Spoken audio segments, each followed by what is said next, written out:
A dinner table set for 6, but only 5 guests arrived. The mystery begins. Welcome to My Night Detective. I am your host, Elderwick. Our community keeps growing. Drop a comment and tell me where you're listening from. Your words bring these stories to life. Let's begin. I was not, by any stretch of the imagination, a fixture of Mayfair drawing rooms, but a career spent filing copy for polite magazines will occasionally sweep a man up into places where he does not belong. Thus it was that, on a damp Friday in March, I found myself in the alabaster halls of Harcourt House, the most beautiful building in a street of beautiful buildings, invited, as the card had it, to a small musical and charitable evening hosted by Lady Isadora Harcourt. The theory was charity. The practice was display. Harcourt House glowed as if powdered in moonlight. Footmen in dove grey moved like chessmen. The chandeliers scattered cold stars over satin shoulders and stiff shirt fronts. At the far end, a Bechstein shone beneath a bower of winter white orchids. On the walls, a portrait of the late Sir Percival Harcourt regarded us with solemn naval whiskers, while beneath him his widow kept court. Lady Harcourt was in her middle years, composed and gleaming, a high-necked gown of black that set off the pale cameo of her face. A diamond spray of forget-me-nots fastened her shoulder. Her beauty had always been a matter of deportment and eyes, direct, cool, appraising, as if even in laughter she measured your words upon a set of invisible scales. I did not belong in that room, I say again. But everyone belongs somewhere when gossip needs a witness. As the pianist, a young man with a soulful fringe, coaxed Schubert into the air, I moved among the guests, collecting names with the automatic curiosity of a scribbler. There was Viscount Julian Harcourt, her son, a handsome fellow with a tired smile and that unfathomable air of young English men who have enjoyed too much luck without knowing how they came by it. Miss Cecily Vane, his fiancée, fair and anxious, her hand gloved though the room was warm.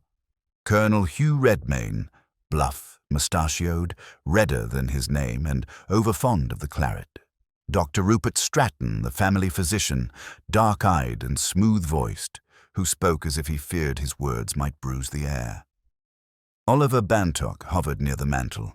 A dealer in pictures, everyone said, though the pictures that haunted him were more likely debts. There was also Evelyn March, Lady Harcourt's companion secretary, a slender woman in her 30s, too plain for the fashion, but with a gentleness to her that drew confidences like a quiet garden draws birds. The housekeeper, Mrs. Blackwell, moved behind the scenes with the force of a battleship. There were others, of course, but these were the names that fixed themselves in my notebook without my taking it out. When the last notes fell and trembled into silence, Lady Harcourt rose, took a step forward and rested a hand upon the piano. She did not need to raise her voice. Even the orchids seemed to lean towards her. "My friends," she said, "your generosity always amazes me. The new wing of St. Jude's will be built because you remember the poor, even when the season is cruel." Laughter murmured like silk. She smiled. And yet charity may be given in many forms. There is a second kind of poverty, which is ignorance. You will forgive me if I speak plainly. She paused, and I saw, noted as we say in the trade, a curious tightening about Miss Vane's mouth, a glance from Dr. Stratton towards the doors, the slightest shift in Evelyn March's posture, as if she rebalanced an invisible sheaf of papers. "Before Easter," Lady Harcourt said, "I intend to publish a small memoir, not the sort of thing that throws mud, you may be sure, though if mud were thrown, there are those who would find their shoes less polished." Laughter again, nervous this time. "No, I have kept for many years a private diary. Observations of character, of my own errors and those of the world I have been privileged to inhabit. A diary that might yet do some good, if only to remind us that lives arranged for display may conceal unhappy machinery." Someone behind me breathed in sharply. Bantock's hand tightened upon his glass. Viscount Julian colored and tried to catch his mother's eye. She did not look at him. "Evelyn," Lady Harcourt said pleasantly, "you will lock the study again before supper, if you please. The book will not be shown tonight. I find that secrets are best digested in small portions." The accompanist struck up something frivolous, and the moment dissolved. It did not dissolve for me. I had the strong sensation, which I have had twice in my life and been correct on both occasions, that a pebble had been dropped into a very still pool, and that we were only beginning to see the first rings lap against the shore. I drifted, I admit, to eavesdrop. Colonel Redmayne boomed to Dr. Stratton, "Memoirs! Confound it, there's a breed of widow now that fancies herself a historian." The doctor smiled, a small thing, and said nothing. Miss Vane whispered to Julian. I heard only the words, "It isn't kind." Bantock approached Lady Harcourt and was very smooth indeed. "You would not, dear lady, include, details that might be misconstrued by those of lesser, that is to say, by those not in the know." "Details, Mr. Bantock," Lady Harcourt returned, "are always misconstrued." At 9:15, supper was announced. We moved as a school of fish into the dining room.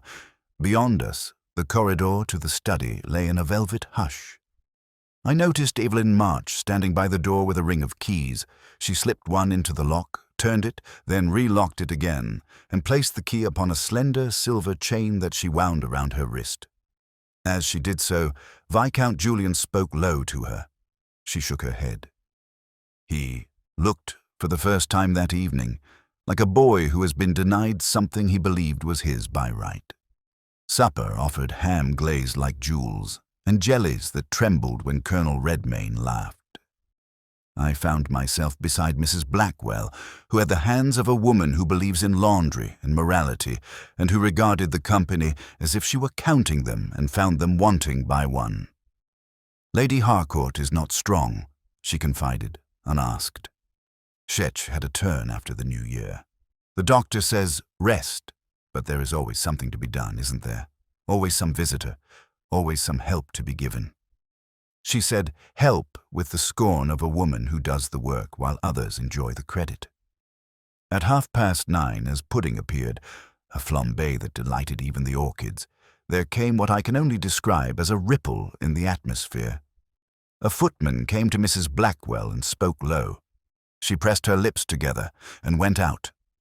The music continued from the drawing-room. Colonel Redmayne applied himself to burnt sugar. Conversation flowed, trickling here and there. And then, clear and dreadful as a knife struck against a glass, a scream. It was not one of those decorous exclamations ladies emit in novels. It ripped along the corridor and into us, stopping every fork. There may have been a moment's clatter. I remember a tart red smell of brandy and orange, and someone saying, "Oh God!" I was moving already. One does not think, one obeys noise, and found a current of bodies surging towards the study. There, in the narrow passage, Evelyn March had leaned her forehead against the paneling, both hands to her mouth. Mrs. Blackwell stood rigid, one hand on the keyring at her waist. "What is it?" Viscount Julian demanded, quite white. "The door," Mrs. Blackwell said. "It is locked, and her ladyship, she rung, and then—" She could not finish. We crowded. The door to the study was heavy oak, with an old-fashioned keyhole and above it a little brass latch to secure it from within. It was, visibly, bolted as well. The bolt's end showed in the frame. Someone pounded. "Mother!" Viscount Julian cried. "Mother, it's Julian! Open, for God's sake!" There was no sound within. "Stand aside," Colonel Redmayne said in a voice that had once carried across barracks. "If it is bolted, we must take the hinges." "No," said Dr. Stratton with quiet authority. "Try the window from the terrace first. If she has fallen, do not jar the frame." We tumbled, there is no royal word for the haste of fear, through the French doors at the end of the corridor and out onto the side terrace. Rain had begun to stipple the stone. The shrubs along the balustrade gave off a clean, damp smell. The window into the study, A twin of the French doors was closed. A film of steam hazed the glass from within. "Permit me," said someone who had not spoken until now.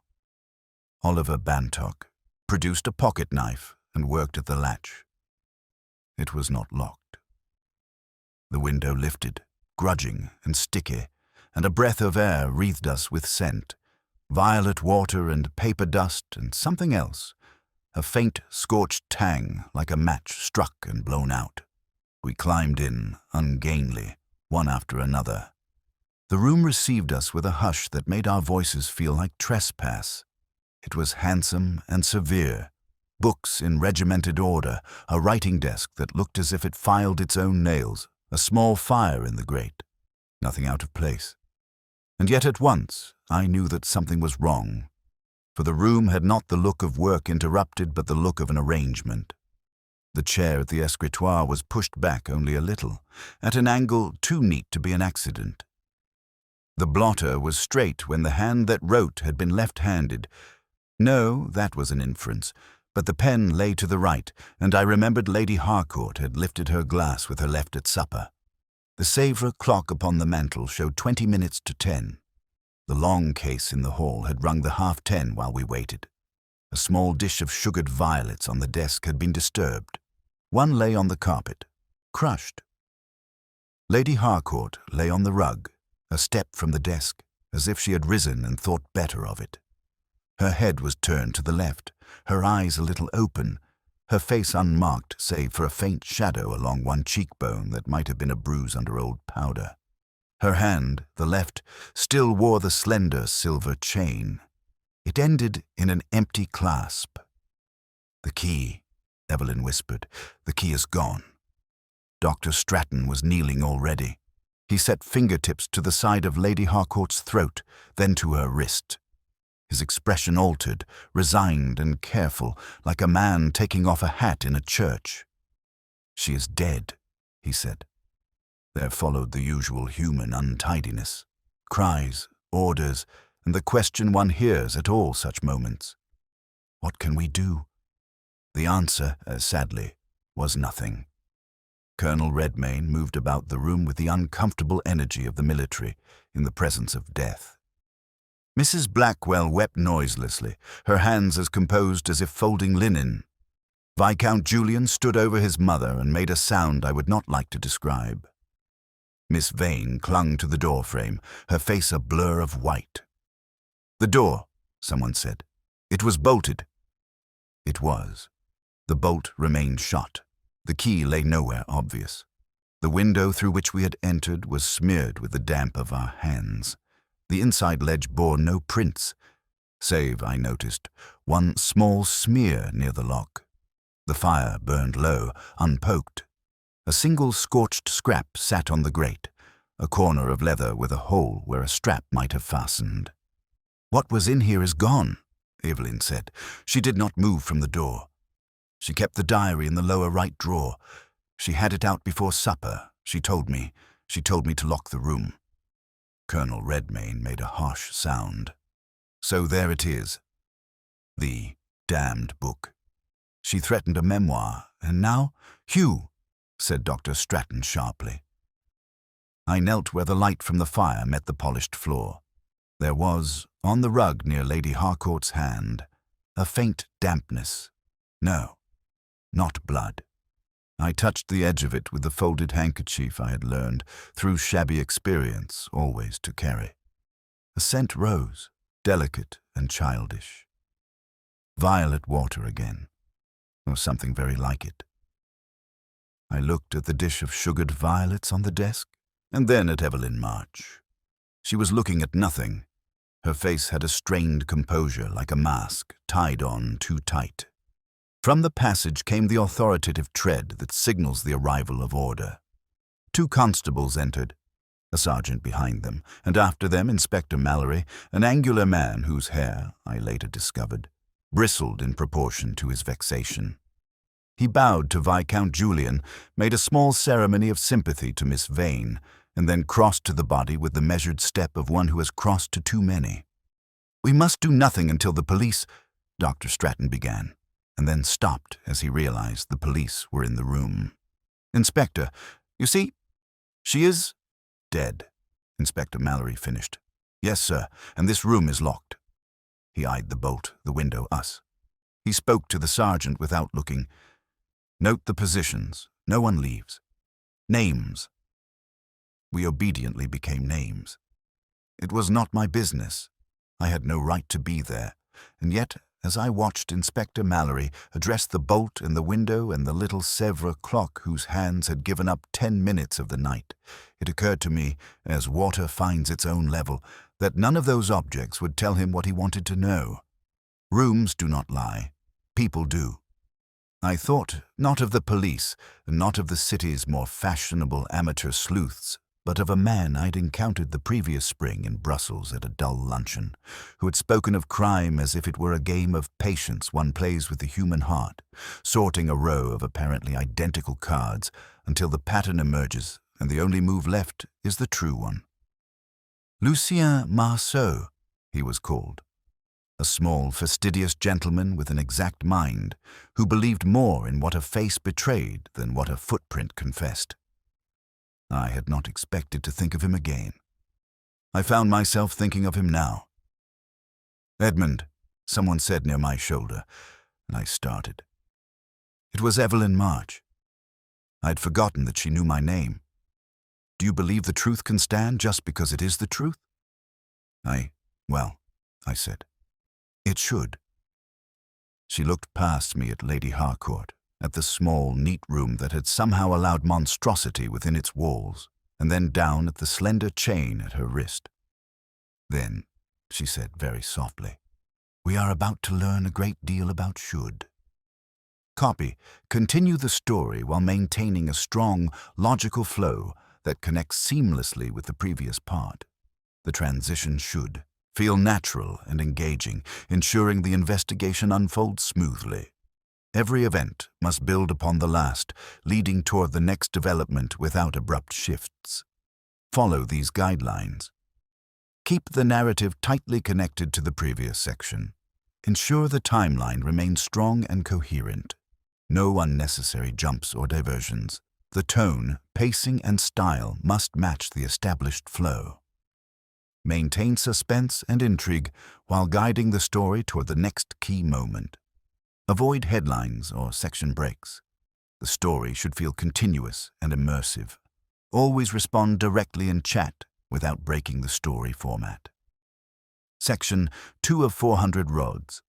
Begin writing now. Inspector Mallory heard Evelyn's whisper. I saw his eyes flick towards her, not unkindly, before he returned to business. He examined the bolt, the little brass latch above it, then the window we had forced. He put a knuckle to the scorched scrap on the grate without touching it, and sniffed as I had, the air that still held violets and that faint breath of a struck match. "You say she rang?" he prompted Mrs. Blackwell. "Twice, sir. Quick-like. Then again, and then nothing. I came straight, and Miss March was here. The door was fast." "Who had the key?" Evelyn made a visible effort to steady her hands. "I did. At the announcement of supper, her ladyship told me to lock the study. I did so, and placed the key on the chain." She looked at Lady Harcourt's left wrist. "On mine." "In the corridor, before we went in to dine, she stopped me and asked for it back. She said she would only take a moment and detested interruptions. She swallowed. "I gave it to her. She went in alone." "And you heard the bolt shot?" "No. I went on to direct the footman, but Lady Harcourt was particular. She would have made the room secure." Mallory nodded once. "Time?" "A little after 9, said Mrs. Blackwell. The souffle had not yet fallen." "Very good." He turned the Sèvres clock so that its neat face regarded him. "This stopped at 20 to 10. The hall clock chimed the half while you were all about the door." He looked to the sergeant, who confirmed it. "So there is a tale being told between these two." He crouched beside the body with delicate practicality. No wound, no spilled bottle, no glass that is not in its place. His gaze fell to the dish of sugared violets. "Fetch me the house indicator board," he said to a constable, "and send the butler to me. We will account for each bell rung tonight." Viscount Julian, pale and stiff, spoke from the hearth. "Inspector, if my mother locked herself in the window—" His eyes went to the smear I had seen on the inner sash. "Could someone have opened from without and gone out again?" Mallory's tone was non-committal. "Perhaps. But then, my lord, who slid that bolt?" He glanced at me, following my gaze to the chain at Lady Harcourt's wrist. "You look as if something puzzles you, sir." "Only that I saw that chain on Miss March's wrist not 40 minutes ago," I said. "The clasp is the same." Evelyn nodded, wretched. "I brought it to her with the key still fastened." "Then someone removed the key after," Mallory said, "from a woman lying dead in a locked room." His mouth made a thin line. "It becomes very simple or very complicated. We shall see which." The constable returned with the butler and the great mahogany box with its row of enameled names. We all watched as Mallory set it on the desk and lifted its front. 2 indicators sat slightly askew. "Study bell," he said. "Rung at 9:31 and again at 9:34. No other calls until Mrs. Blackwell summoned you." He shut the box with a click that sounded, absurdly, like judgment. Mallory rose. "Ladies and gentlemen, you will remain in the drawing room. Dr. Stratton, with me. Miss March, a moment." As they moved, I slipped to the doorway. There is a point at which a man stops telling himself it is not his affair. On the table in the small morning room I found writing paper, and with a hand I hoped did not shake, I drafted a telegram to Brussels. "Lucien Marceau, Rue des Minimes. Most urgent. Locked room death at Harcourt house. Diary stolen. Police baffled. Come at once." I sealed it and caught a footman by the sleeve. "For the post immediately," I said, and, when he hesitated, pressed a sovereign into his palm. "Immediately. And no one is to know." I rejoined the corridor as Mallory conducted his swift triage. He spoke low to Dr. Stratton, and I caught only the words "post-mortem" and "no obvious trauma." The doctor's gaze did not leave Lady Harcourt's face. "Her heart had been delicate," he murmured. "But there is nothing here I would sign without examination." Mallory inclined his head as if filing the doctor among the reliable instruments he would use but not wholly trust.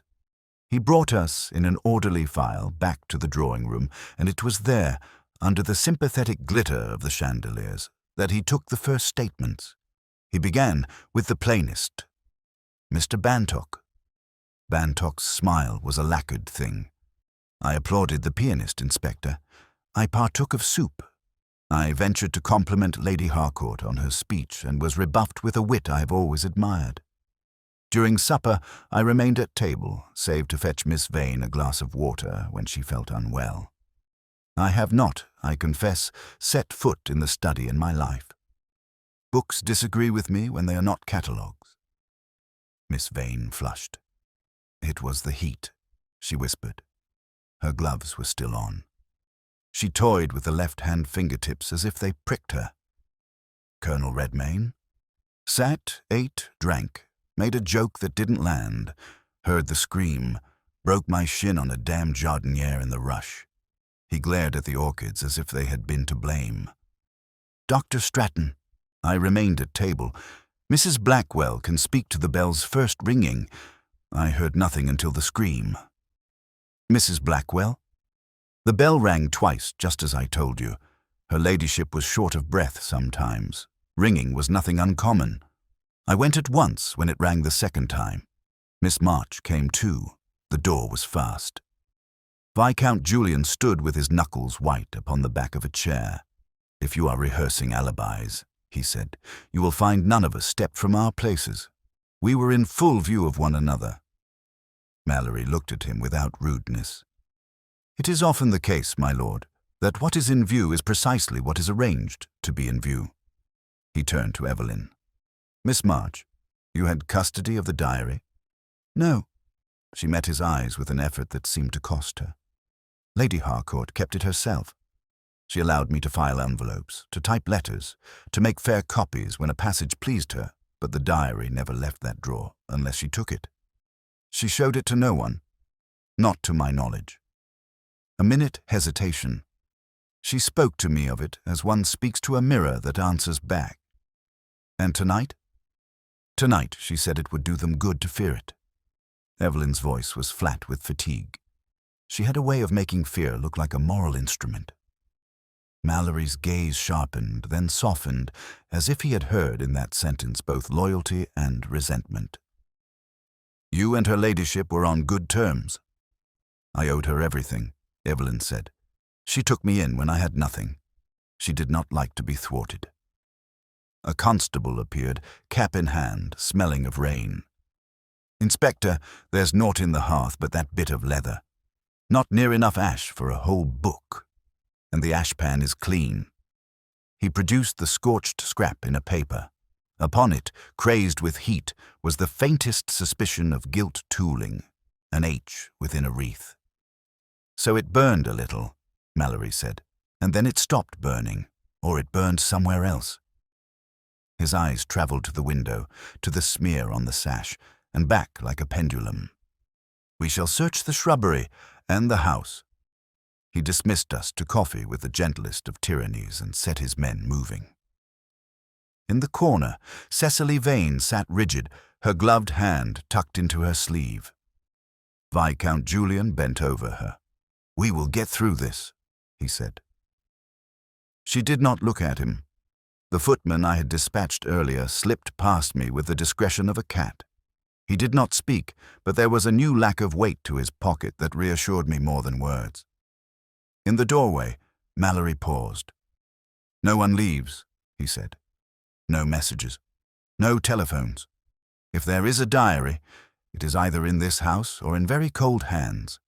We shall know which before morning. He hesitated, then added, almost to himself, and someone slid a bolt inside a room he oughtn't to have been in. He touched the brim of his hat to Mrs. Blackwell like a man acknowledging a house's authority, and went out into the night. The house absorbed the order like a great creature settling its fur.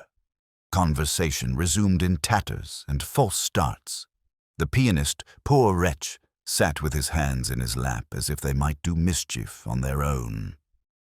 I moved among them, feigning the neutral curiosity of a guest and finding that grief and fear make people talk sideways. Viscount Julian had poured brandy. He did not drink. He will find nothing, he said to the mantel. My mother could make a bolt out of air if she chose. You mean she liked locked rooms, I said. He made a short, helpless gesture.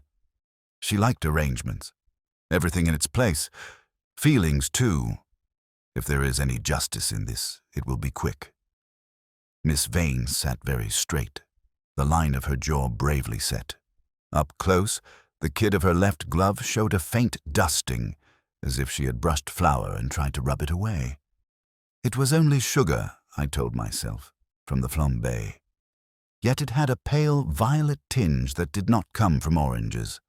When she saw me looking, she folded her hands in her lap. I do not faint, she said, answering a question I had not asked. It was only close in there. Miss Vane, I said gently, Lady Harcourt spoke of a diary that might cause discomfort. Her eyes did not falter. I am to be married, Mr. Kenton. It is a public condition, and therefore every private thing is suddenly of interest to the world. If Lady Harcourt had observations, they were her own. She did not consult me about them. You fear what she might have written. I fear what people choose to hear. Across the room, Bantock attempted, with that air of shabby gallantry peculiar to his kind, to edge towards the smoking room. Mrs. Blackwell's bulk appeared in the doorway like a well-mannered avalanche, and he retreated, smiling thinly. One cannot even console oneself with a cigar in a crisis, he murmured to me, as if we were accomplices. Philanthropy is a stern creed. Colonel Redmayne had cornered Dr. Stratton, who bore it with professional tact. Poison, then? The colonel demanded. Don't hedge, man. I had a fellow in Peshawar go off like a candle after a sugared almond. Frenchwoman was at the bottom of it. It is not my habit to diagnose in company, said the doctor smoothly, and sugared confections sometimes contain only sugar. Evelyn March had not taken coffee. She stood at the edge of the rug as if bound to some invisible post. When I approached, she lifted her head. In that moment, the composed secretary vanished, and I saw the extremity of her weariness. "He will ask me again," she said, "whether I knew what was in it, as if I could have opened it and not become someone else because of it. You can tell him you did not." She smiled without humor. "Can I? A beat. If you are writing it all down, Mr. Kenton. Write that she believed truth was a weapon with a curiously pretty handle." The door from the terrace opened. Mallory strode in with rain on his shoulders and a small paper parcel in his hand. The constable behind him carried a garden lantern that dripped on the parquet. Mallory set the parcel on a side table and unwrapped it with a care that made the company lean forward as one body. Within lay a strip of leather, wet, nicked along one edge as if torn from a binding, and a length of black ribbon with a narrow tag at the end, the sort that disappears down a book's spine. On the tag, stamped very small, were the words Harcourt and Co., Binders. "In the laurels below the study window," Mallory said. "No book, no pages. Only what a hasty thief leaves when he has too many fingers and not enough hands." Bantock's laugh was too quick. "Then there was a thief." Mallory looked at him steadily. "Was there?" He turned the ribbon over with one finger. A sweet, cloying scent rose from it. Not perfume precisely, but the ghost of something that had sat too long near violets. "We shall go through the shrubbery again at first light. Meanwhile, I will have each of you show me your hands." It was done, one by one, to a chorus of nervous amusement. Fingers extended over the polished table, clean, ringed, bitten, freckled. When Miss Vane hesitated, she laughed and tugged at her left glove. The kid clung. Cecily flushed more deeply and stripped it at last, laying the glove beside the parcel. Her bare fingers were fine and pale. At the tips, faint and betraying under the light, clung a dusting of sugar, the exact shade of the violets on the dead woman's desk. Mallory did not pounce. He let the room feel the weight of its own breath before he spoke. "Miss Vane," he said, conversational, "you have violet sugar on your fingers." Cecily looked at them as if they were a betrayal separate from herself. "Lady Harcourt kept sugared violets," she said, steadying. "This afternoon, about 5, she asked me to come to the study. She wished to speak of settlements. She offered me one, and I took it. I did not change my gloves before dinner." She glanced at Evelyn. "Miss March can say whether I was there." Evelyn, after the briefest pause, nodded. "She was announced. I brought in the ledger. Lady Harcourt sent me out again." The admission had the calm cadence of a woman used to stating facts that cut both ways. Mallory's eyes moved to the sash. "The smear on the window. Did anyone else see a color to it?" I said, "Under the lamp there is a faint tint." He went himself, leaned, and made a small sound of assent. "So, a hand that touched sugared violets also touched this window. The question, Miss Vane, is when your hand, or another like it, did so." Cecily's poise wavered. "I have not been near that window, I swear it." He let the oath rest where it fell and reached for the glove she had shed. "We'll keep this." He laid it carefully beside the ribbon. "You will not be judged by a pastry. Not yet." He turned to Viscount Julian. "My lord, earlier in the evening you asked Miss March for the key. Why?" Julian's jaw tightened. "To persuade my mother to temper herself." She had grown fond of spectacle. He swallowed. "I wished to know what she meant to publish. If it touched upon Miss Vane, it would be better to prevent a misunderstanding." Bantock permitted himself a little snort of sympathy. Mallory ignored it. What misunderstanding might that be? None, Julian said, a fraction too quickly. But my creditors are not poets. They read the world in ledgers. If my mother wrote as she liked. He broke off, and the silence furnished the rest. Mr. Bantock, Mallory said mildly, what is Viscount Julian in your debt for? Art, said Bantock, spreading his hands. Beauty, which alas one cannot eat. And did you this week advance him money against a picture? Bantock glanced at the ceiling as if supplicating the chandelier, a minor old master of negligible interest. The price was kind. Where is the picture now? In my care, Bantock said smoothly. Naturally. And if Lady Harcourt's diary suggested it had been given, not sold. Bantock's polish dulled. Then I should be a fool, and we should all be in the notebooks of moralists. Before the Viscount could flare, a housemaid hovered in the doorway, urged on by the sergeant. She looked as if she expected the ceiling to tell on her.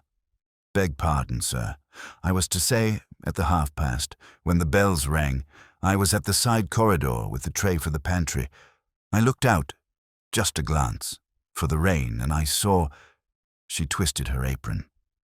A gentleman's shape by the study window. A moment only. I thought maybe his lordship.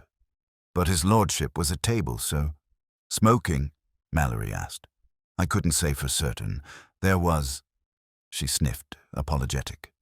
A bit of strike match in the air just after. And then nothing.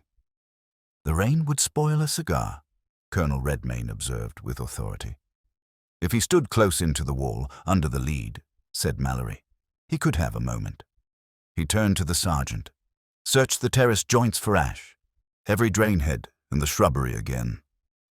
He faced us once more, as if to gather stray facts into order. We have, then, a diary that is not where it should be, a bolt slid in a room that disliked company, a ribbon and leather left behind in haste, and a window touched by a sugared hand. It is possible, he added, almost reflective, to move a bolt from without.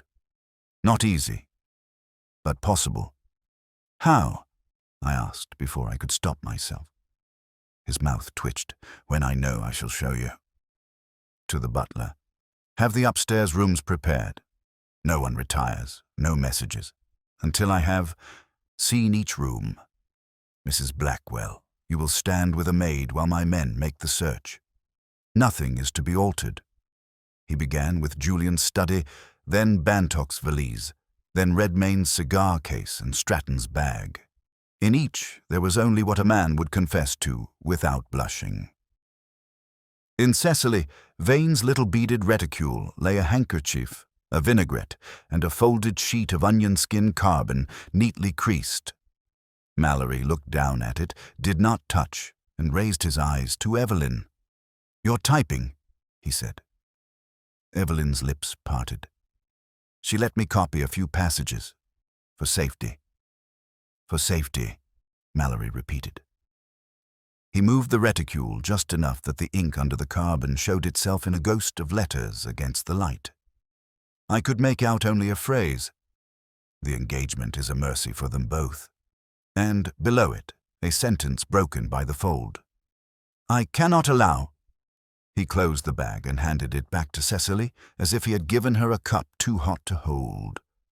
You will keep that safe, Miss Vane, he said, and you will not read it tonight. Her fingers clenched on the beads. I have not read it. Good, said Mallory. Then we are none of us yet ruined.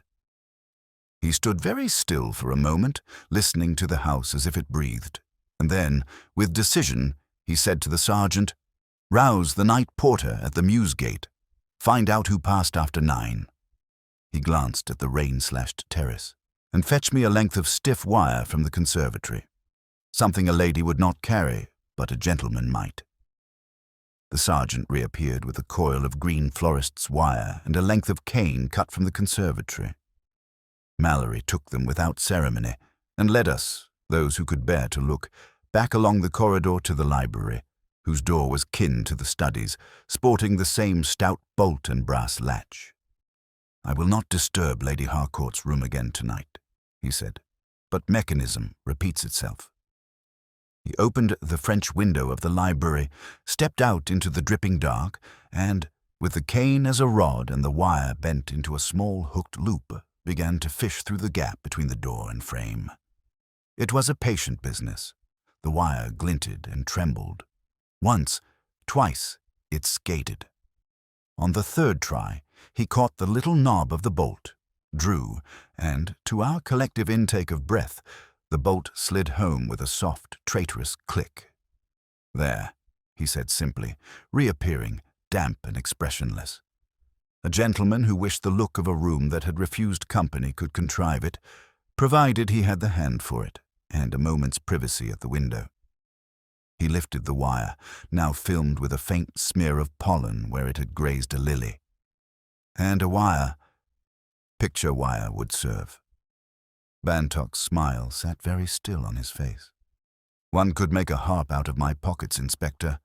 A dealer must hang pictures somehow. It is not a sin." "No," said Mallory pleasantly. "But sins sometimes require tools." He held out his hand. "If you please." With a shrug that invited the room to admire his complacence, Bantock produced a flat tin of hooks and a short length of the very thing. It was frayed at one end, as if a piece had been hurriedly torn free. Mallory weighed it on his palm and said nothing. The silence did his work for him. The sergeant coughed discreetly. "From the Mews, sir. No one in or out after 9. The porter says Mr. Stratton's boy fetched an order from Matheson's chemists at 6:15. Salts and a draft for the lady. Signed for in the doctor's hand. No cabs called after." Dr. Stratton's brows rose a fraction. She had palpitations, spirits of ammonia for faintness, a digitalis, preparation for the heart. Both common, both already prescribed. If he felt the weight of the room's attention, he bore it as he bore all things, with care. Mallory tucked that away with a nod. "We will have Matheson send their book in the morning. To Mrs. Blackwell. Do you know if her ladyship took any refreshment in the study tonight?" "Only her tea before 7, said the housekeeper. "She didn't touch chocolates. Said they made her jump. Her heart, I mean. The violets were for guests. She liked the smell, not the sweet. Yet one lies crushed by her hand," Mallory murmured. He looked at Cecily's stripped glove, at the sugared dust that had betrayed her. "Miss Vane, you will not mind if I ask you to account for each moment after 9. She did mind, very much, but she accounted. There was little to tell. Supper, a request for water, the scream, the rush. But as she spoke, her eyes flicked once towards Julian, complicit, frightened, and away.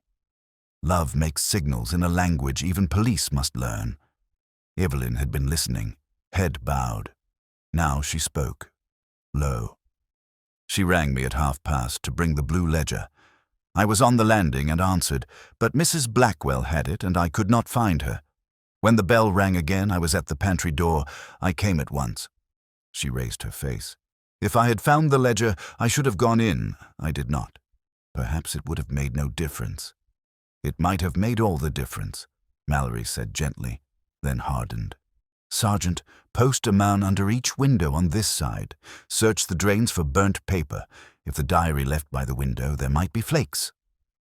They brought, an hour later, a pinch of sodden ash from the guttering and 2 bright, stubborn beads of melted sealing wax caught in a puddle under the laurels. The wax was purple.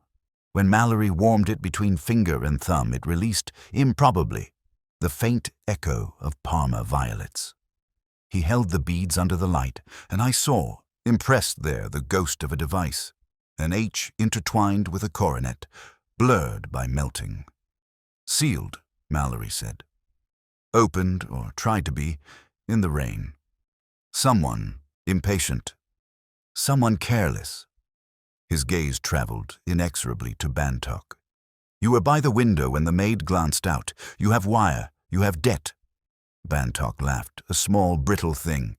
"If I were a murderer, Inspector, I should choose a less public stage." "Many people do not choose their stages," Mallory returned. "They are thrust upon them." He set the beads down. Until morning, no more searching. I'll have statements from the staff, and then you will all be shown to rooms. Constables at each corridor. If any of you sleep, I commend your nerves." They drifted away under escort, frayed silk and worn wool rubbing shoulders. Julian lingered. He looked not so much grief-stricken as stunned, a boxer waiting for the next blow. Cecily went with Mrs. Blackwell, controlled as a girl in a finishing lesson. Bantock tipped me a look meant to enlist pity. Dr. Stratton, the last, paused on the threshold as Mallory said casually, "Doctor, have you a match?" Stratton produced a silver case. Mallory took one, struck it, and blew it out. The scent was the same as in the study, thin and metallic over something sweeter. "You prefer sulfur tips?" Mallory observed. "For the laboratory, yes," Stratton replied. "They offend less." "Everything offends less when we are used to it," said Mallory. "Good night, Doctor." When the doors had closed and the clocks gathered themselves to tick, Evelyn sank into a chair as if her string had been cut. "He thinks it is Mr. Bantock," she said. "He wants someone to think it is Mr. Bantock," I answered. "It keeps the rest of you talking." She gave me a narrow look. "And you? Whom do you write down in your head with a line through his name?" "Tonight," I said. "No one earns a line, but tomorrow there will be a man with little grey cells who draws lines with great exactness." I did not add that tomorrow depended upon a telegram's safe flight through the rain. Mallory saw Evelyn to her door, with the punctiliousness of a man who knows that courtesy is another form of watchfulness. I walked beside her along the carpet that ate our footsteps. "She liked the house to smell of violets," Evelyn said suddenly, as if some defense of trivialities might be necessary now. "Not the vulgar essence, the Parma water.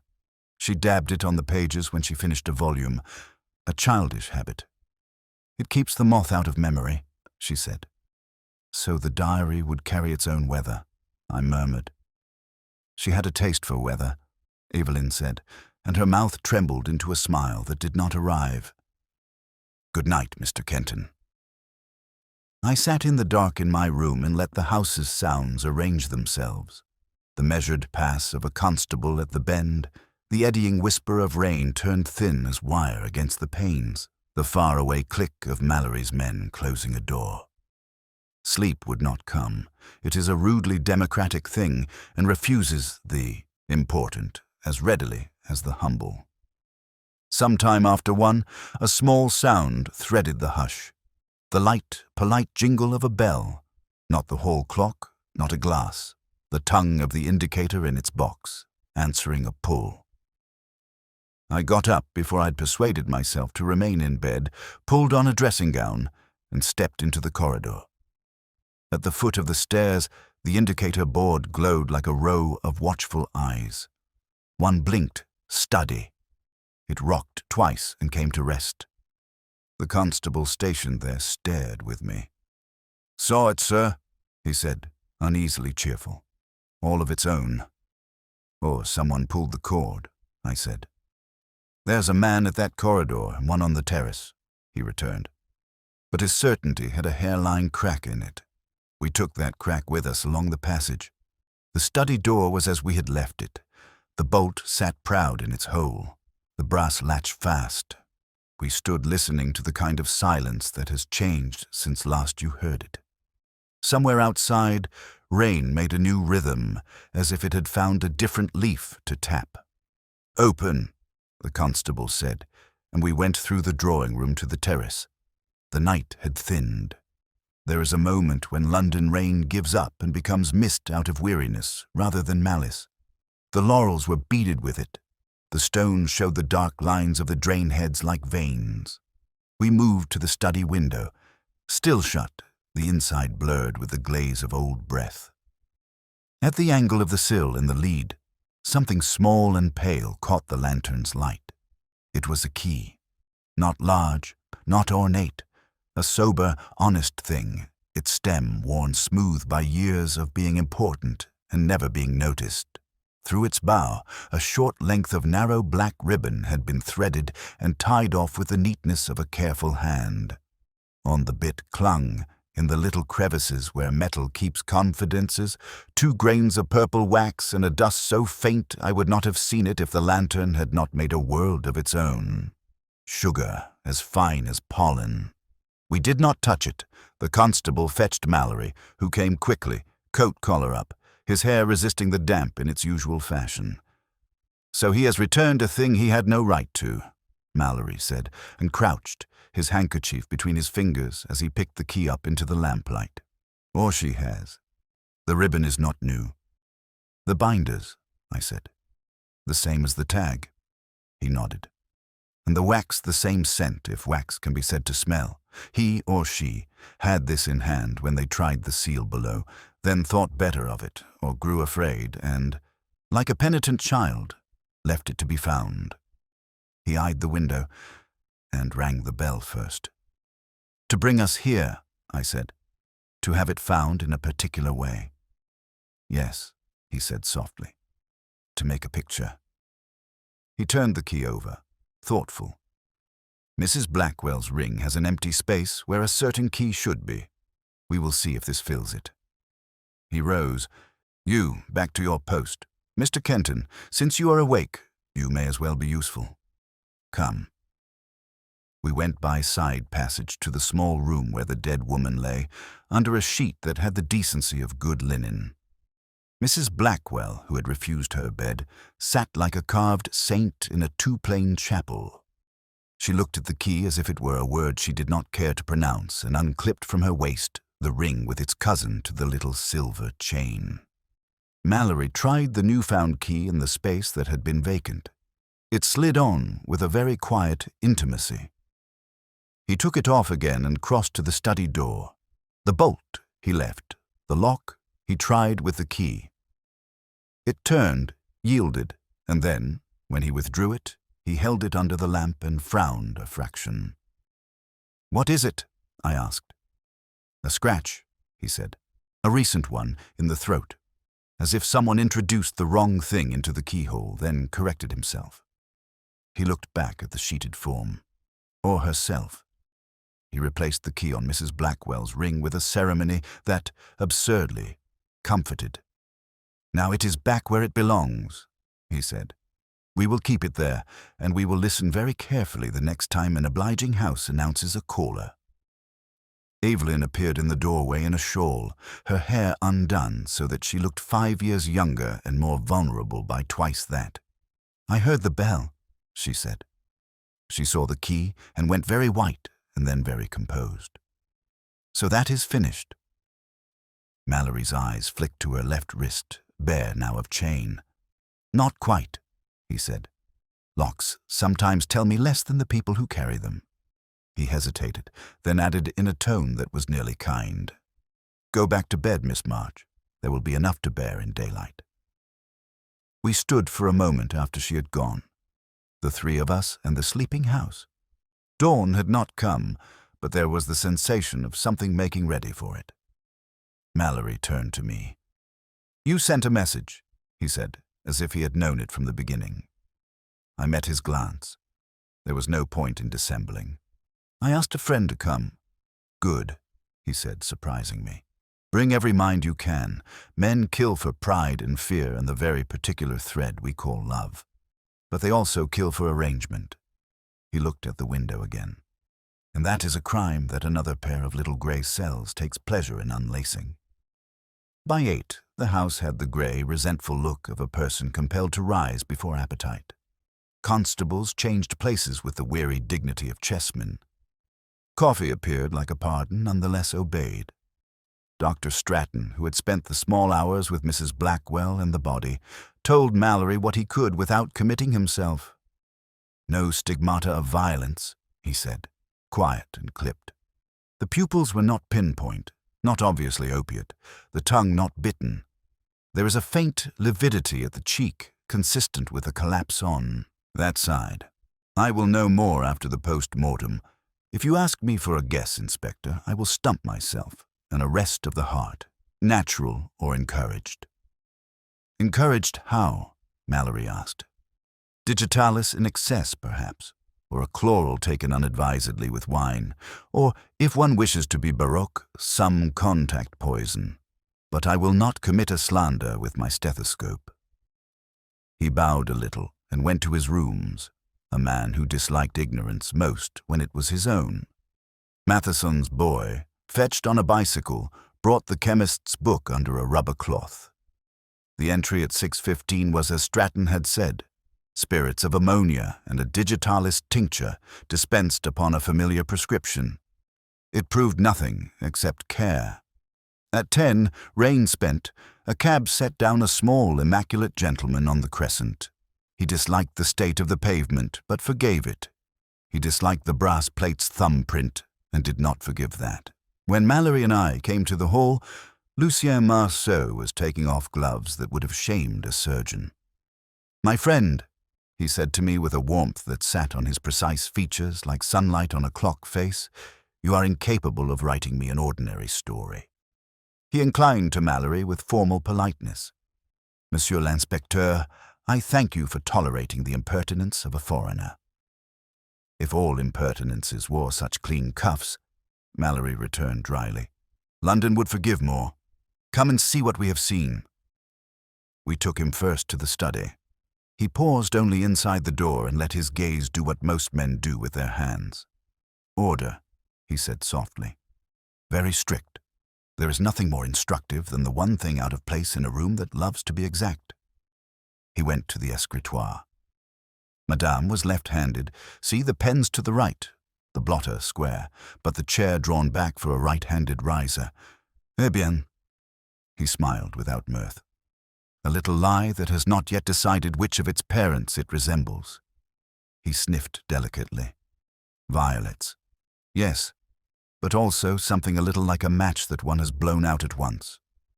Not chloroform, not ether. Smoke? No. A habit." His eyes traveled to the Sèvres clock. He lifted it, felt the weight, and turned it to show us the keyhole in its back. "It stopped at 20 to 10, Mallory said. "Because it was stopped," Marceau answered. He wound the spring 2 hesitant turns. The mechanism answered with life.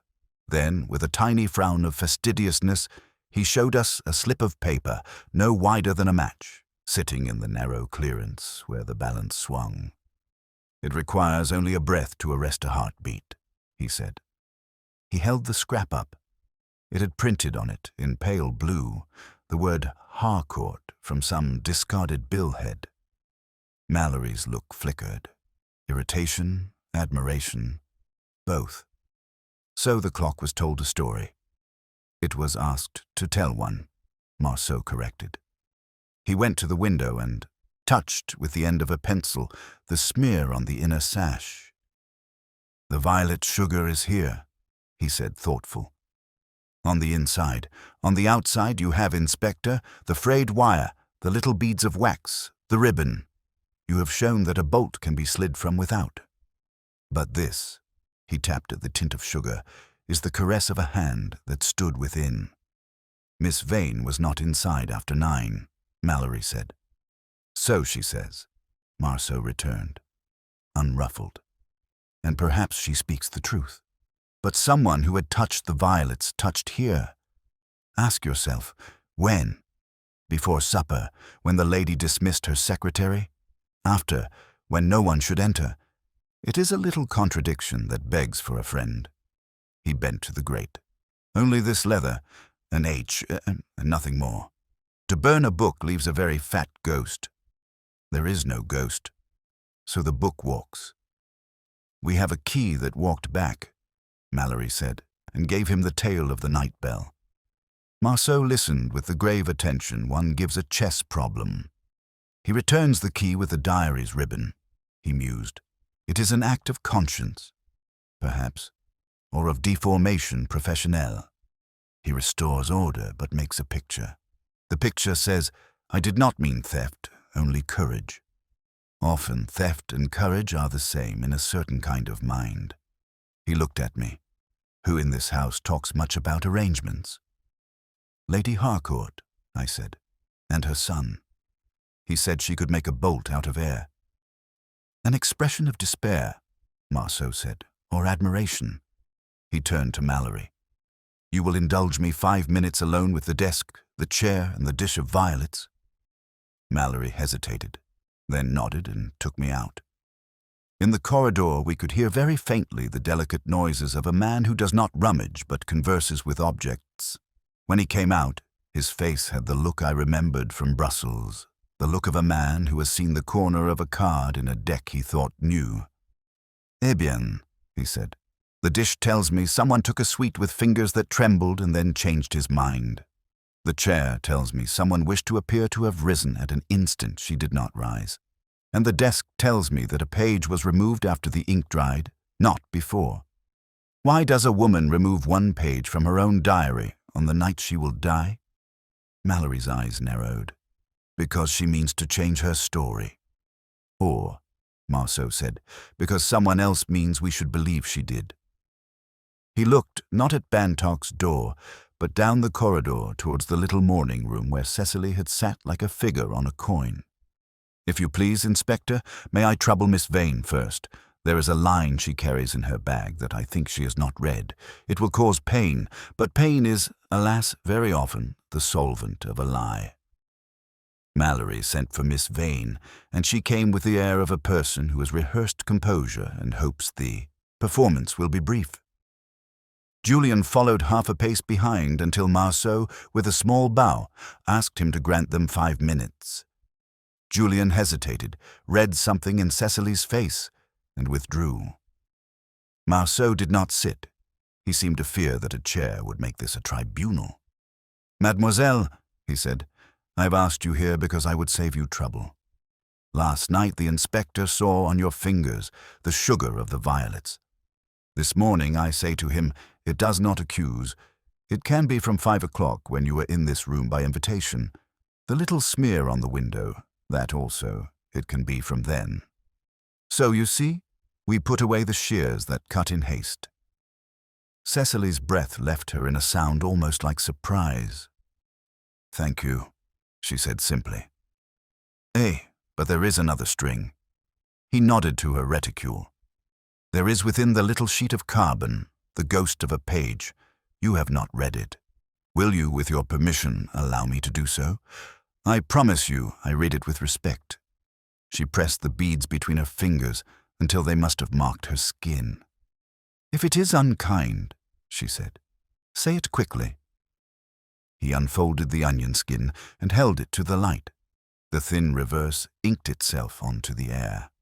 He did not read all of it. He gave us pebbles, not the whole shore. The engagement is a mercy for them both, he read. She has steadiness. He has a heart too easily led to the edge of a table. But I cannot allow... He paused. The rest had been folded away by the crease. He lowered the page. It stops where it begins to interest us most. Cecily swallowed. She told me yesterday she would speak to me of terms. She meant settlements. She did not tell me she thought of me as a mercy. Perhaps she meant it kindly, Marceau said. Cecily's eyes flashed once. Kindness that sits above you like an umbrella and tells you how it deflects the rain is not kindness. But I do not say this to be ungrateful. She offered a sum that would cover... She glanced at me, then at Mallory, weighed pride against utility, and chose utility. My father's old trading debts, she said, not as a dowry, as a condition. A condition, Mallory prompted. That Julian should sell a picture to repay Mr. Bantock, she said, and that he should sign papers giving Mrs. Blackwell authority over the household accounts for a year. She meant to save him from himself. And the part she could not allow, Marceau asked gently. Cecily stared at the carbon as if it might, out of pity, fill its own blank. I do not know. There was talk that I should encourage Julian to break with certain friends. Colonel Redmayne, Mr. Bantock, the doctor even. She was fond of Dr. Stratton, but she did not like that he... She faltered. That he supplied her son with sleeping draughts when his nerves were bad? Marceau said, not unkindly. Cecily's face told us he had guessed, rather than revealed a secret. "Julian has not slept well since December," she said. "It is not the sort of thing a gentleman tells a room, Mr. Marceau." "It is, alas, the sort that rooms often know," Marceau returned. "You told Lady Harcourt this at 5. "I asked her to be patient," Cecily said, "to wait a fortnight before making any announcement. She said patience is a polite name for cowardice, and I said that sometimes politeness saves lives. We did not quarrel, but we did not agree." Mallory looked over his fingertips. "After that, you did not enter the study again?" "No." "You did not ring the study bell at 9:30? "No." She rose a little in her chair. "Who says I did?" "No one," Mallory said. "The house says the bell rang. It does not say who pulled it." He folded his notebook shut. "Thank you, Miss Vane." She went out with her head high. Julian slipped in at once like a dog from the hall and caught Marceau's sleeve. "You will not make a spectacle of her," he said. "Whatever my mother wrote, that woman has done nothing but hold me together." Marceau regarded him as if he were an element in a problem that had a solution if one was neat enough. "You love her?" he asked. "Of course." "Then you will tell her tonight the truth that you have told no one." Julian flushed angrily. "What truth?" "The one that makes a man ring a bell and then leave a key like a child who would be found out, but not hanged," Marceau said softly. Julian recoiled as if struck. "I did not go to that window," he said. "I did not take anything." "Very good," Marceau said, as if he had measured a pulse. "Then we will not spend your courage in the wrong place." When he was gone, Mallory let out a breath. "You did not believe he went to the window?" "No," Marceau said. "He is a man who loses at cards and lies badly, not a man who plays with the stage. The key in the mist, there is vanity in that, a craftsman's vanity." "Bantock," I said. "Perhaps. Perhaps not." He cocked his head. "Tell me, Inspector, this binding ribbon, who in this house would have had a roll of such things without going to the binder?" "Mrs. Blackwell," Mallory said after a moment. "She has sent the volumes to be recovered over the years." "And Miss March," I put in. "She corresponded with the binder. I've seen her hand on little labels." "Eh," Marceau said. "So we think of these, not only of the man with the wire and the debts." He turned. "May we speak with the doctor? I have a little curiosity." Dr. Stratton came with the unruffled gravity of a man accustomed to summoning and being summoned. Marceau did not walk him to the obvious questions. He set one pebble and watched the ripples. "Monsieur le Docteur, did you ever advise Madame to avoid sweets?" "I advise anyone with palpitations to avoid." "Caffeine and strong spirits," Stratton said. "Sweets are a matter for one's tailor." "She disliked chocolates," I said. "Mrs. Blackwell told us." "She disliked vulgarity," Stratton returned. "If you want to know what she ate, ask the kitchen." Marceau's smile was a neat thing. "And chloral, do you prescribe it much?" "Less now than the fashion would have it 10 years ago," Stratton said. "It dulls edges. It makes men stupid. I do not like stupidity." "You fetched ammonia and digitalis last evening," Mallory put in. "I sent my boy to Matheson's at 6:15 with my prescription," Stratton corrected. "If you mean to suggest that I, a medical man, committed homicide with a draft dispensed in my usual hand, you must allow me to be wounded on 2 counts, that you think me a fool and that you think me a monster." "Men are often monsters in the ways they already know," Mallory said. "And men who solve puzzles often believe that solving is the same as understanding," Stratton returned, cool as a theater at noon. "I will give you the body when the law says I may, and the truth when I am certain of it.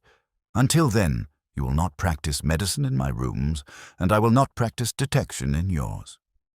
He bowed and was gone. Mallory's eyebrows climbed a millimeter. "An elegant temper," Marceau observed, "but the matches in his pocket smell like last night in the study. He works with sulphur tips.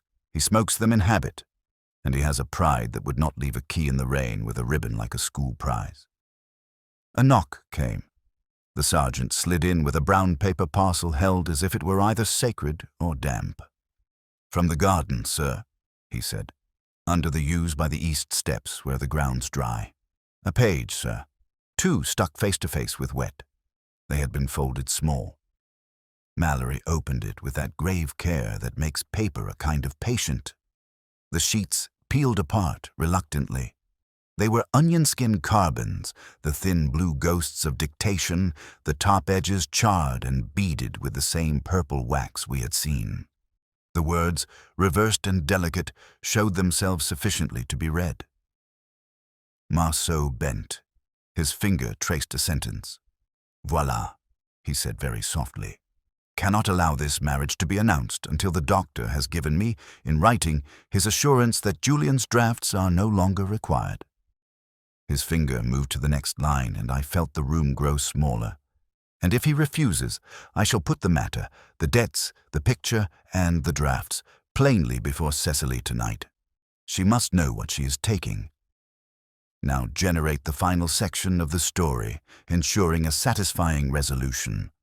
Maintain the logical progression of clues and character arcs, delivering the final reveal smoothly while keeping the ending impactful and true to the detective style." By noon, the post-mortem had given us the first true kindness of the day. Dr. Stratton, looking grave but unflinching, delivered it to Mallory in a voice without drama. "Cardiac arrest precipitated by an excessive dose of digitalis," he said, "not administered by a blowpipe or any of the other fairy tales. By the mouth. No caustics in the esophagus. Nothing to suggest forced dosing. A heart that has lived on the edge does not need a push, only a step." Marceau inclined his head. "So, the death is a tragedy of the heart," he said softly. "Not a murder of the hand." He turned a little so the room could hear. "We have then 2 crimes of arrangement, not of violence. First, the theft of a diary. Second, the staging of a locked room." Mallory sent for everyone. They came as people come to a will reading, resentful of being summoned and grateful for the summons. We assembled in the drawing room where the night had begun. The house seemed to wait, too. Even the orchids, perversely fresh, looked as if they wished to see the end. "The facts," said Marceau, standing with his fingers just touching the back of a chair as if holding a balance. Madame rang the bell at 9:31 and again at 9:34. She asked for the blue ledger. None came. She died at her desk, swiftly with a fall to the left. She had earlier spoken of publishing a diary that would put certain truths into the air. He glanced at the mantel shelf as if seeing again the Sèvres clock. Afterwards, the clock told us a story, 20 minutes to 10. But we have found the little breath of paper in its movement, Harcourt by chance. Thus we know the story was asked of it. The chair is drawn to suggest a right-handed riser. Madame was left-handed. A little lie. The window we could open, the bolt we could slide from outside with a wire. We have shown it. He let that sink in a moment. We have also the gentle smear of violet sugar on the inner sash. Last night the inspector pressed Miss Vane upon it, but I say to you it tells us nothing of the night. Mademoiselle visited the study at 5. She touched the violets then. She could have touched the window then. We put away the scissors that cut the innocent. Cecily colored, then steadied. Julian's fingers tightened on the chair. Marceau went on, his voice the calm current that moves a boat whether it wishes or not. "The diary is not in the fire. There is not ash enough. Outside, under the laurels, there is the ribbon from its spine, the leather torn, beads of purple wax that smell absurdly of violets. A maid saw a figure at the window after the bell.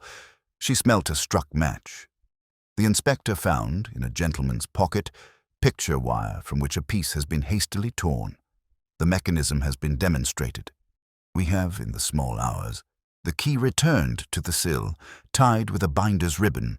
A picture made to be seen." His eyes moved to Bantock.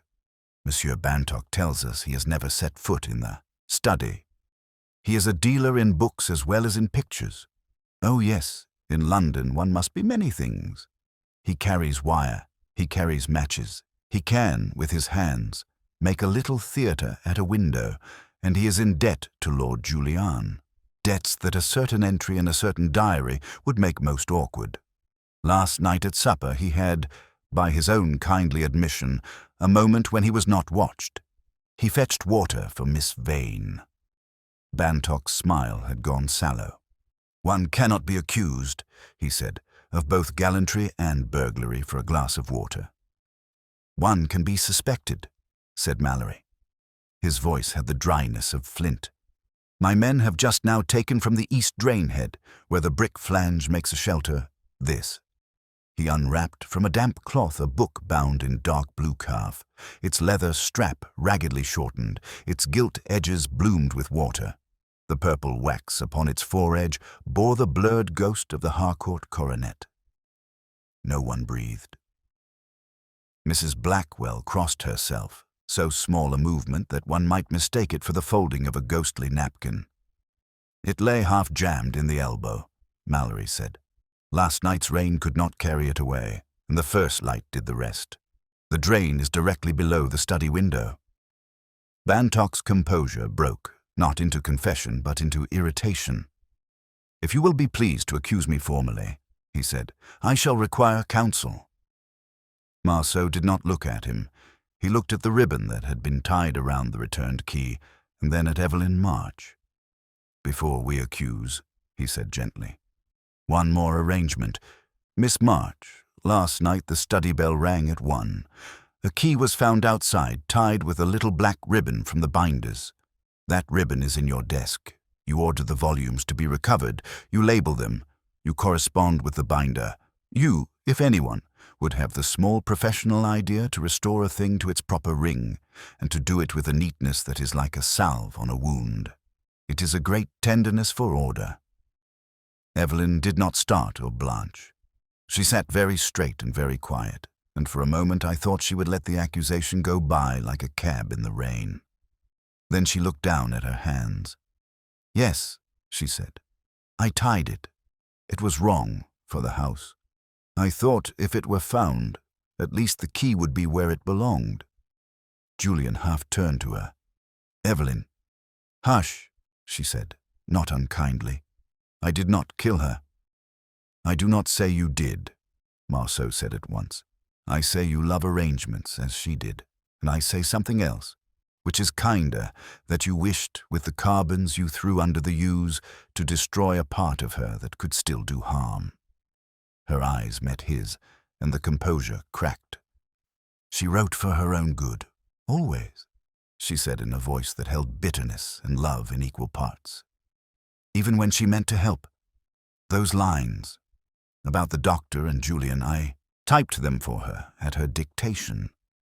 When she told me, at supper, to lock the study and said the book would not be shown tonight, I hoped she had changed her mind.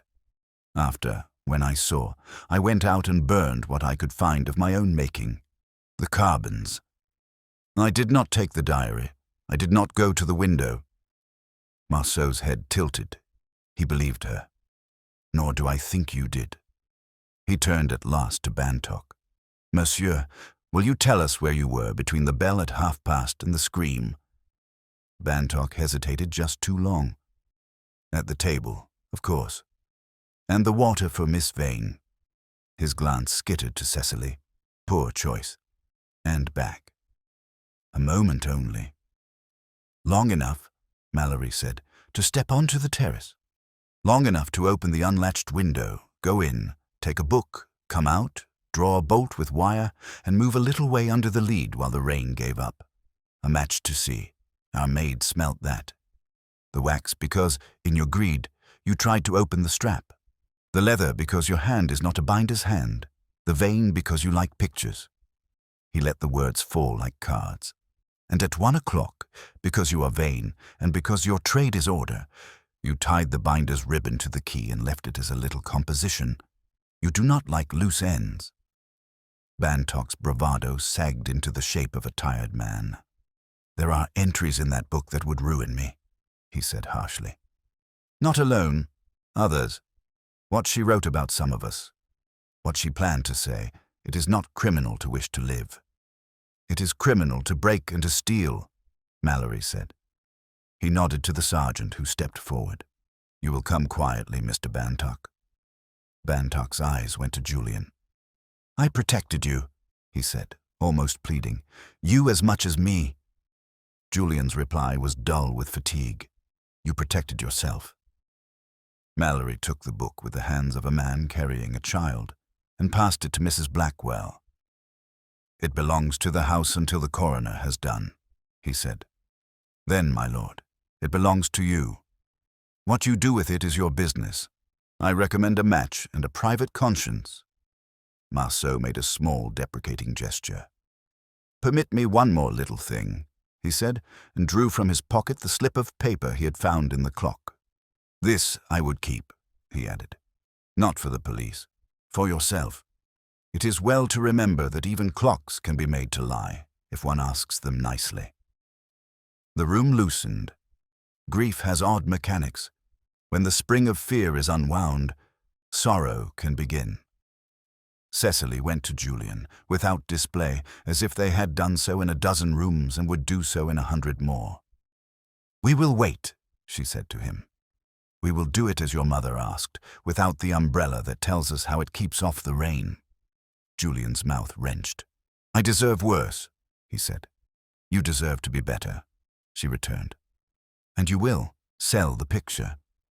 And you will give Mrs. Blackwell the accounts for a year, and you will sleep without drafts, or with them if the doctor says so, and then without them, because I am not going to marry a man who cannot sleep without assistance. If there was laughter in the room, and there was a small, clean sound, it came like air into a house that had been shut up too long.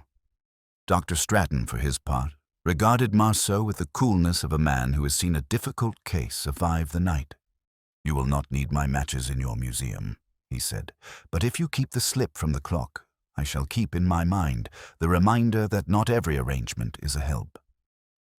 Marceau bowed. We are both guilty of that sin sometimes, he said. We arrange when it would be better to wait. As the formalities untied themselves, Bantock taken away, statements signed, the house slowly releasing its held breath, I went to the little morning room and found Evelyn standing at the window, her hands closed around the chain from which the key had hung the night before. You saved what you could, I said. From kindness. From fear, she replied. If the book had come into the wrong hands, it would have been a machine for making pain. She looked down at the chain. I put the key back because it was wrong where it was. It is a very small virtue to tidy after a catastrophe. It is the only one we often have, I said. In the hall, Marceau took his gloves with the satisfaction of a man who has restored one button to its rightful hole. Mallory, who had been amused and exasperated by him in equal degree, shook his hand with more warmth than his expression admitted. You have a good nose for vanity, he said. Vanity is a useful dog, Marceau returned. It points. And the locked room? I asked him as we stepped out into the pale afternoon where the pavement had forgiven the rain. He smiled a little. There are always 2 locked rooms, mon ami. The one with the bolt, which a wire can teach to behave, and the one in which a person keeps his reasons. That one opens only when he would be seen to be what he wishes to be. Last night, a thief wished to be seen as gallant. He left a key with a bow. A secretary wished to make a wrong thing right. She tied a ribbon without applause. A mother wished to make truth into medicine. She wrote it as if it would cure. Each made a little arrangement. The heart, he lifted his shoulders, complained. It is often the first to complain. He paused to regard the sky, which had the washed, tired color of pearl. You will write this? He asked me. I will write something, I said. Not a memoir. Good. He adjusted his hat by an exact fraction. Leave out the page where the clock lied. It will do no harm for London to believe that time, at least, is an honest man. We parted then, and Harcourt House, behind us, settled itself. It would never quite be the same house it had been, but Mrs. Blackwell's tread would steady it. Cecily's shade of will would warm it. Julian, I thought, would be clever enough to choose the harder path, and so become, in time, an easy man. As for the diary, I do not know whether it met fire or a draw. I know only that, for once, the little grey cells were asked to put a lock where there had been only spectacle, and they did so tidily, as our small Belgian friend would say, with order restored and human nature, untidy, explained, but not scorned, but not scorned, but not scorned, but not scorned, but not scorned, but not scorned, but not scorned, but not scorned, but not scorned,